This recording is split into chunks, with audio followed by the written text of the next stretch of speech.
Facebook Reels update. So, meron nga pong bagong update dito kay Reels at talaga namang nagustuhan ko ang bagong update na to at siguradong magugustuhan nyo din po ito dahil pwede na po tayong mag-pin ng 3 Reels video sa ating Reels tab para naman mailagay po natin sa unahan ng ating Reels tab yung mga pangbato nating Reels para naman madagdagan pa ito ng views o kaya naman ito yung maipakita natin sa ating mga viewers dahil ito nga po yung ating magagandang Reels video na katulad yan mga Lodi, no?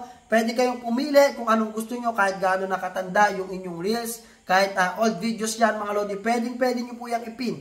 At least 3 Reels video po. Hanggang 3 lang po mga Lodi, no? So kung paano nga po yan gawin, punta lamang po kayo sa Reels video na gusto nyong ipin and then i-click nyo po yung 3 tuldok dyan sa baba. Pagkatapos, i-click po yung pin. Ayan, nakalagay, no? Up to 3 Reels yung pwede pong ipin. And then mga Lodi, ang kagandahan po dito is pagka po tayo ay pumunta doon sa ating timeline din mga Lodi, meron pong bukod na pin pa rin doon. So, hindi siya affected doon sa Reels tab na pwede tayo mag-pin ng 3 Reels doon. So, ibig sabihin, pag pumunta tayo dito sa ating timeline, pwede po tayo mag-pin ng another post dyan. Katulad yan, iba po yung nakapin dyan sa akin. Long form video po yan. Okay? So, yun mga Lodi, no, ipin na po, so, yun po mga Lodi, no, ipin nyo na po yung mga pambato yung video para naman tumaas po ang views niyan at lalo po mag-viral. Okay?